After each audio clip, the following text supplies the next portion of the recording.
السلام عليكم ورحمة الله وبركاته. ازيكم يا احلى ناس في الدنيا؟ عاملين ايه؟ يا رب تكونوا بخير وبأحسن حال. معاكم بقى في البلد يوكل معابر. النهاردة هنعمل طريقة المحشي المشكل، وهنعمل الكوارع الدسمة الحلوة دي. هتبقى خفيفة كده احنا هنحبها بنفس الطريقة دي، وهتجربوها ان شاء الله وتعجبكم. لو لسه بقى ما اشتركتوش في القناة اشتركوا في القناة وفعلوا زر الجرس عشان يوصلك كل جديد، واللايك للفيديو. اول حاجة بس نقول بسم الله الرحمن الرحيم ونصلي على الحبيب المصطفى. هنعمل النهاردة طريقة بقى المحشي هنعرف نلفه ازاي كويس، ونعرف التسبيكة الحلوة بتاعة المحشي الخطيرة بتاعتنا. وهنعمل معانا هنا حبة كوارع حلوين. تمام. الكوارع بتاعتنا هنعرفها على اصولها، وهنعرف تسبيكة المحشي الحلوة الخفيفة. النهاردة جميل وخطير، ومش عايزة اقول لكم عليه. وانا النهاردة عملته بجد بجد، يعني مش عايزة اقول لكم لحبايبي بجد، عشان اللي هما بيتابعوني يشوفوا الاكل بتاعي الحلو، وهم يقدروا يجربوه ويدعوا لي. النهاردة هنقول بسم الله الرحمن الرحيم. كده انا معايا هنا 2 كيلو بتنجان، ومعايا كيلو فلفل. طبعا الحاجات دي كلها انا شاريها من السوق، وقبل ما اوريها لكم غسلها كويس قوي. يعني انا بغسل قبل وبعد. لازم اول حاجة نغسل الحاجة الاول قبل ما نقورها، وقبل اصلا ما نحطها في صينية او اي حاجة. طبعا لو معلش لو فيها بودرة او فيها كيماوي فيها حاجة، لازم تنزل منها نغسلها كويس قوي. تمام. البتنجان بتاعي ده احنا هنقوره. معايا هنا بقى كرنبتين حلوين كده، بلدي، ومش مليانين قوي وخفاف، عشان نقدر نورقهم كويس. تمام.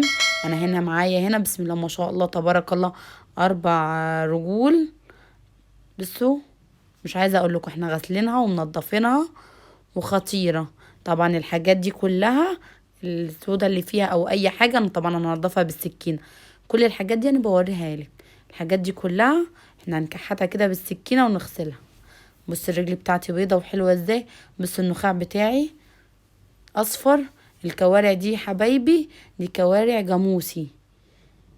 ماشي. الجاموسي بيبقى معايا الكوارع بتاعته بتبقى دسمة وحلوة. طبعا بوريك ازاي لو فيها حاجة تشيلها بالسكينة. طبعا انا غسلاها. بصي يا حبايبي، انا هعرفكم على طريقة الكوارع، مثلا لو انت عايزة تشتريها ومش عارفة تشتريها. بصوا انا بوريكم هي شكلها، العظم بتاعها عامل زي الروز فاتح. تمام. دي العجال الصغير اللي ما بتاخدش معايا سوا كتير. بصوا انا مخليه لكم العظمتين بتوع النخاع باينين، اللي هي ده روز النخاع بيبقى مصفر عامل زي لون الذهب، زي ما انا بوريكم كده. ده بتبقى اسمها عجالي صغير، يعني بايه؟ يعني عجول صغيره. دي ما بتاخدش معايا سوا كتير. لازم تبقى معاكي كده عامل زي الزهري الفاتح. تمام. او بتلاقيها حمرا كده من بره، مديه على الحمار، والنخاع بتاعها بيبقى اصفر عامل زي دول لون الذهب. هي الكوارع بتبقى سهله، بس انتي بس تركي على ما تبصي على الحاجتين دول هتعرفي تشتريها على طول. هتبقى احسن من ما بشتريها. الكوارع دي ما بتاخدش معاكي سوا، وبتبقى دسمه معاكي، والشوربه بتاعتها مش عايزه اقولك بتبقى رائعه ازاي، ودسمه وريحتها جميله. تمام. احنا هنا كان معانا الدقيق حاطين عليه ملح. انا غسلاهم دي، بس دي تاني غسله ليهم. لازم الكوارع اغسلها كويس، اشيل منها شغب، اشيل منها لو في حاجه مثلا مكان الجلد سودا اشيلها بالسكينه. طبعا احنا حطينا ليمون مع الدقيق مع الملح، ودلوقتي بنحط خل، وحطينا كده معلقه، هنحط كده معلقه سكر. السكر ده بقى ايه؟ السكر ده بيسحب لي منها ريحه الزفاره. تمام كده. وبيخليها معايا بتبقى ايه، تاخد ايه، ما تاخدش مني سوا كتير، وبتمشي معايا بتبقى ناعمه، اللحمه بتاعها بيبقى ناعم كده. انا معايا الكرنبتين اللي انا وريته لكم، هقطع واحده قدامكم. طبعا الكرنب ده انا جايباه خفيف. يعني ايه جايباه خفيف؟ يعني جايباه ما يكونش مكبوس عشان يطلع مورق معايا.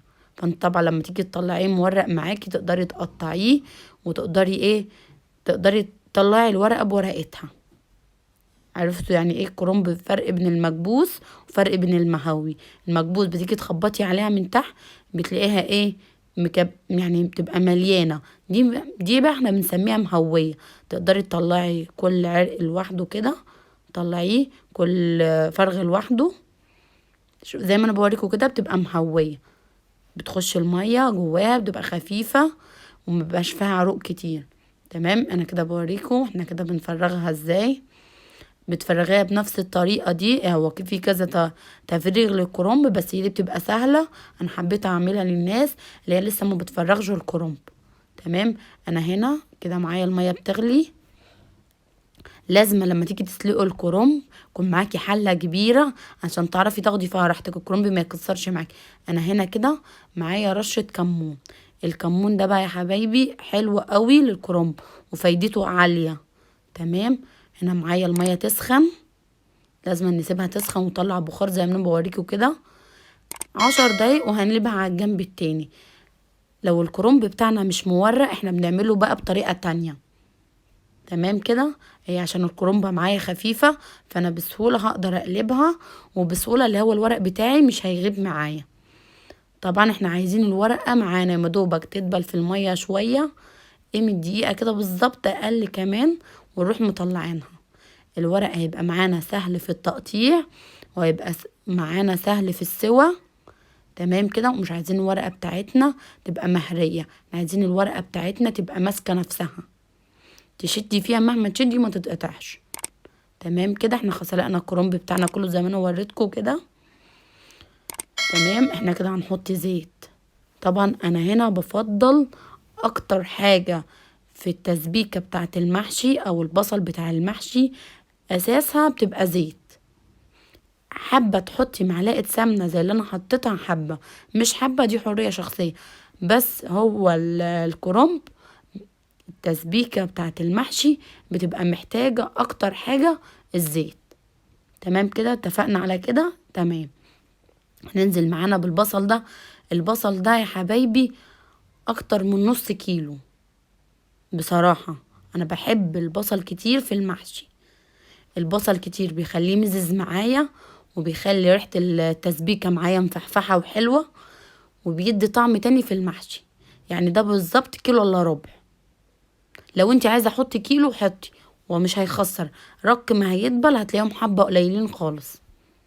احنا هنا حطينا كده رشة ملح. لازما بنحط رشة الملح دي مع البصل كده. احنا هنوطي عليه ونسيبه معانا. تمام، انا هنا كده في جنبية بس لو بقيت الكرومبة التانية. احنا كده عايزينه يبقى ايه مدي بلون الذهبي بس خفيف. معايا هنا مقطعة فلفل اخضر. تمام، عايزة بقى تحطي فلفل الوان ماشي، مع فلفل الاخضر ماشي. بصوا فلفل الالوان هيديله مزازة حلو وهيبقى ريحته حلوة، بس انا بصراحة ما كانش عندي فلفل الوان وحطيت فلفل اخضر. الفلفل الاخضر بيديها طعم حاجة تانية، طعم تاني. تمام كده، اتفقنا كده خلاص. هنا معانا كده هنحط بقى معلقة بهارات، 7 بهارات، وهنحط رشة كمون، وهنحط رشة فلفل اسود. تمام كده، وهنحط هنا معلقة ملح او معلقتين ملح. ماشي، انا هنا هنزل. هنا بقى هعمل حاجة، هنزل بنص البهارات بتاعتي، ونص البهارات بتاعتي التانية مش هنزل بيها دلوقتي، هنزل بيها بعدين. تمام كده، تمام كده. كده انا هسيبها معايا شوية اقلبهم. بعد كده بصوا معايا شكل القطة بتاعتي. القطة بتاعتي دي طبعا انا منقياها. لازم القطة تبقى معاكي حمرة حمرة زي التفاح الاحمر بالظبط، عشان تديكي صلصة ناجحة معاكي للمحشي. تمام كده، او انا ضربته بالظبط شفشق واحد على كل الكمية اللي انا عاملاها دي. تمام كده، هنسيب التسبيكة بتاعتنا خلاص كده على النار. انا عايزة هنا معانا كده هوريكم بقى تقطيع الكرنب. في ناس مثلا ما بتبقاش عارفة ايه اللي هتقطعه. احنا طبعا شوفوا انا كده سلقة الكرنب بتاعي حاجة بسيطة معايا كده.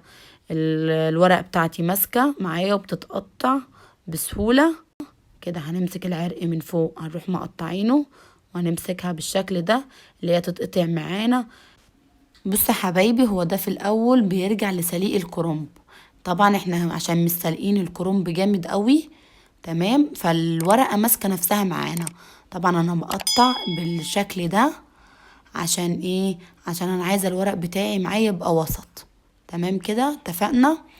طبعا الكمية دي كلها هنمسكها كده، نشيل منها العرق ونشيل منها الحتة الصغيرة اللي هي من على الوش اللي هي بتاع جنب العرق، ونظبط معانا الورق بنفس الطريقة دي. تمام كده. كل الكمية دي هنخلصها معانا بنفس الطريقة، يعني زي ما انا وريتكم هتعملوا. طبعا هنا انا حطيت مية، غسلت الحلة، حطيت مية تاني.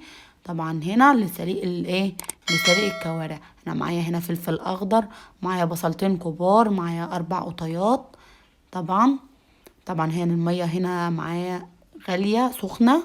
معايا هنا توابل، معايا هنا قرفة، معايا هنا عيدان خشب، معايا هنا ورق لورا.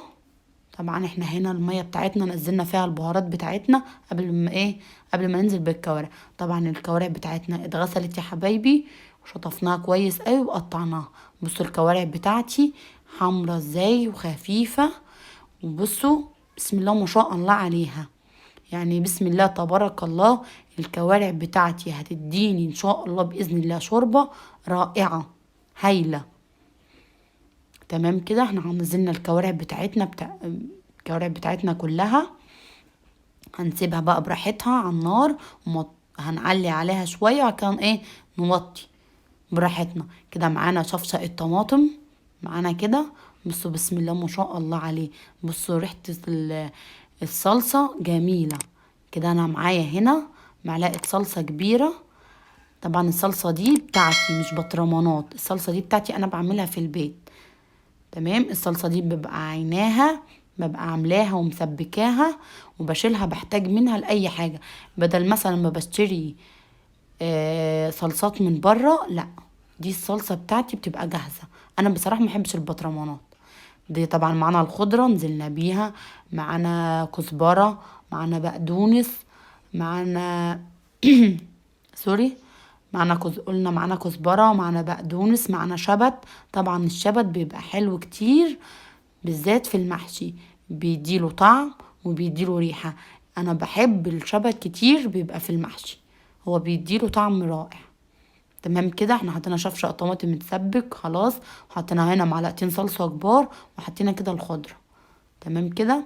سيبنا الخضرة تتسبك شوية مع القوطة. دي معلومة بقى للناس اللي هي بتحب، يعني بتبقى عايزة طريقة المحشي الصح. هي دي انا حبيت اوريكي معاكي طريقة المحشي كلها بخطواتها كلها. تمام. انا هنا معايا 2 كيلو رز. طبعا انا غسلاهم ومصفياهم كويس. الرز بتاع المحشي بيحب اللي انت تغسليه وتحطيه على طول، ما يا ريت ما تركنهوش. تمام. هيتكسر معاكي، هيبقى طري معاكي، طبعا هيبقى اثر معاكي في السوا بعد كده. لا، انا بغسل وافضي على طول. نزلت كل الكمية بتاعت الرز هنزلها. التسبيكة بتاعتي مشينا بالخطوات، هي التسبيكة دي بسم الله ما شاء الله عليها، لو عملتيها بنفس الطريقة تديكي طريقة محشي رائعة هايلة، مفيش بعد كده. طبعا انا ال2 كيلو رز حطيت لهم شفشق طماطم، حطيت لهم معلقتين صلصة كبار. بصوا معايا كده، معايا شكل الطماطم كتيرة. انا بحب الطماطم بتاعتي او الصلصة بتاعتي بتبقى كتيرة في الرز، في المحشي بالذات. كده انا حطيت معلقة ملح، حطيت معلقة كمون، وهحط دلوقتي معلقة بهارات، 7 بهارات طبعا. هحط معايا كل البهارات بتاعتي اللي انا حطيتها في الاول هحطها تاني معايا هنا. دي بقى من البهارات بتاعتي اللي انا بعملها بتاعت البيت. تمام كده. انا بفضل هنا التوابل كلها بتبقى خشنة يعني وبتضربيها في البيت، دي بتديها ريحة احلى وبتديها طعم احلى كمان وبتديها ريحة افضل. انا هنا بقى معايا الحاجة اللي هي المميزة معايا بتاعت المحشي. هنا معايا نعناع. النعناع ده طبعا اخضر، وانا غسلاه وبنشفه وبحطه في بطرمانات عندي وبعينه. بصراحة النعناع بيدي للمحشي ريحة تانية خالص، بيبقى في المحشي بيديله ريحة حلوة قوي. هو بصراحة بيظبط معايا طعم المحشي، لو جربتوه بصراحة هتعجبكم جدا جدا. كده يا حبايبي الخلطة بتاعت المحشي معانا كده خلصت، بقت جاهزة معانا. تمام كده. انا جبت هنا قرن فلفل وقرن فلفل احمر وقرن فلفل اخضر، قطعتهم كده بشكل ظريف وحطيتهم في الحلة من تحت. تمام. احنا هننقي معانا هنا طبعا الكرنب معانا، الورق معانا بتاع الكرنب اللي هو الاخضر هيستحمل معانا سوا عن الابيض شويه، عشان الابيض بيبقى خفيف ما بيستحملش معانا سوا. فهنحط رصه كده خفيفه، هي طبقه واحده هنحطها، هتبقى بشكل معانا، هتدي منظر معانا مع الفلفل كمان، هتبقى بشكلها حلو. تمام كده. احنا هنلف معانا هنا كده الكرنب زي ما انا بوريكم كده. انا هعمل ايه بقى؟ هوريكم اول صباع كده انا هلفه، انا لفيت 2. تمام. هوريكم بقى لازم نحط الرز كده ونمسك الورقة نضغط عليها، كل ما بنلف نضغط عليها عشان الورقة بتاعتنا تبقى قافلة معانا، تقفل معانا عشان تستحمل سوا. ليه؟ عشان لما نيجي نحط المية بتاعتنا بتبقى ايه، هتفك معانا لو احنا مش ضاغطين عليها كويس قوي. تمام كده. انا وريتكم هنا صباع واحد ابيض عشان اوريكم اللي هو خفيف وما بيستحملش. تمام. احنا الكمية بتاعتنا هنخلصها بنفس الطريقة. احنا لازما اهم حاجة بوريكم برضو معايا، مش عايزة اسيبكم والله بس بوريكم، لازما اهم حاجة نقفل معانا الكرنب معانا الورق واحنا بنلفه عشان ما يفتحش معانا في السوا. تمام كده. احنا كل الكمية بتاعتنا دي هنخلصها كلها مع بعض، هيبقى بنفس الطريقة، مش هنعمل حاجة. انا برضو هوريكم واحد كده انا بلفه برضو. هنحط الرز وهنقفل بنفس الشكل ده، لازم نقفله، واهم حاجة ما يكونش فيه رز من بره. تمام. الرز من بره بيخليه يعجن. طبعا هنا انا جبت حلة تانية هنعمل فيها ايه، هنحشي فيها البتنجان. طبعا البتنجان ده مش هنملاه كله، يعني هنملاه بالظبط نصه عشان الرز معانا بيزيد. دي المعلومة لحبايبنا اللي هم ايه لسه في المحشي مبتدئين. تمام كده. هنعمل طبعا البتنجان يا حبايبي بنفس الشكل ده، هنخليه بالظبط نصه. طبعا لما بتسيبيه مهوي شوية طبعا الرز مش هيبقى من جواه يبقى ناشف، وبنفس الوقت هيستوي معاكي ومش هيبقى مليان قوي، هيبقى مليان وهيبقى خفيف، والرز من جوه يبقى مستوي. لما تيجي تملاه على اخره الرز بتاعنا مش هيبقى مستوي. انا بوريكم كده بنفس الطريقة دي، لو جربتوا بنفس الطريقة دي بالذات في البتنجان في السوا هيديكوا البتنجان معاكوا خفيف ومستوي حلو، ومش هتبقى مليانة والرز من جوه ناشف. تمام. الفلفل برضو هيبقى بنفس الطريقة دي، هنعمل كل حاجة انصاص عشان معانا الرز بتاعنا بيزيد. تمام كده. احنا عرفنا. انا بس بوريكم والله على قد ما اقدر عشان تبقوا انتوا المعلومة يعني ايه اقدر افيدكم. تمام. احنا خلصنا كل الكمية بتاعتنا زي ما انا وريتكم كده. انا مليت الحلة بتاعتي بسم الله ما شاء الله تبارك الله عليها. خلصت هنا البتنجان وخلصت الفلفل. تمام كده بنفس الطريقة دي وبنفس اللي انا وريتكم الحشو. طبعا هنا كانت معانا الكوارع بتاعتي خلاص خلاص على السوا، انا هسيبها لغايه ما تستوي جامد قوي قوي قوي. تمام كده. هاخد طبعا في حله جنبي، انا ماليه حله جنبي شوربه واخدها برضو منها بس انا هكملها. هعمل منها ايه، هظبط ايه الشوربه دي الاتنين. يعني ايه، احط مثلا واحده ماجي، احط مثلا ملح. طبعا كده لازما ايه اخد حله لوحديها كده، اظبط فيها الحياء واخد منها بحيث الشوربه معايا اللي هتفيض واقدر اشيلها ما تبقاش معايا. يعني ايه كنتش حاطه لها ملح، لو انا هحطها في التلاجة او هتفيض معايا واعملها احطها في الفريزر اكياس ما تبقاش فيها ملح. تمام. انا بوريكم بس يا حبايبي المعلومه الصح دي، لان الشوربه بتبقى صحيه اكتر وانتي حاطه فيها ملح وانتي بتشيلها في التلاجة. فخدت كده في حله واظبط طبعا التوابل بتاعتي وكل حاجه انا حطاها فيها، واظبط الملح بتاعي. تمام كده. واخد منها واللي هيفيض هسقي بقى بيه الحله التانية. كده يا حبايبنا احنا نسقي البتنجان معانا بالشوربه. الشوربه بتاعتنا دسمه ومش عايزه اقولك على ريحتها. طبعا كانت معانا الكوارع استوت وطفينا عليها. الكرنب معانا. خلينا طبعا المية طايله الوش حاجة بسيطة قوي عشان ما يطلع معانا مستوي وحلو. ماشي، ومعلين عليه النار وشويه كده هنوطي عليه. طبعا هنا انا خليت الشوربه بتاعتي طايله نص البتنجان، تمام كده زي ما بوريكم بالظبط. طبعا هنا كانت الحله التانية معليه عليها وجنبي. بسم الله ما شاء الله تبارك الله، بسم الله ما شاء الله. معايا السوا طلعت مظبوطه، معايا الحاجه طلعت جميله وريحتها حلوه وجدا، يعني شكلها حلو. بسم الله ما شاء الله عليها. والبتنجان طالع، بصوا البتنجانة مش مليانة وطالعة بسم الله ما شاء الله عليها. معايا هنا الشوربة بتاعت الكوارع، بسم الله ما شاء الله تبارك الله على ريحتها وعلى طعمها وعلى الدسامة اللي فيها. معايا هنا البتنجان الفلفل شكله حلو مش مليان قوي. ومعايا هنا مع الكرنب الصباع طالع بصباعه زي ما هو ملفوف صح، بصوا، ولا معجن ولا مفكوك، والسوا معايا مظبوطة. يعني مش عايزة اقول لكم بسم الله ما شاء الله تبارك الله على الريحة وعلى الطعم. يا رب يكون الفيديو بتاعي عجبكم، يا رب يحسن بين ايديكم، يا رب. بحبكم جدا في الله، اخوات وحبايبي، وبشكرهم جدا اللي بيبعتولي في الكومنتات. يا رب نكون عند حسن ظنكم، ويا رب اكون بعمل لكم احلى حاجة بتشوفوها، ويا رب اكون بفيدكم في مطبخكم. وبحبكم جدا في الله، وربنا يخليكم ليا انتوا عيلتي التانية. واتمنى الفيديو يعجبكم. محتاجة دعمكم ليا، يا تنسوش بقى اشتراك في القناة وتفعلوا زر الجرس عشان يوصلوا كل جديد، واحلى لايك لاحلى متابعين واحلى فيديو. والسلام عليكم ورحمة الله وبركاته. كنت معاكم في البلد يوكل مع عبير.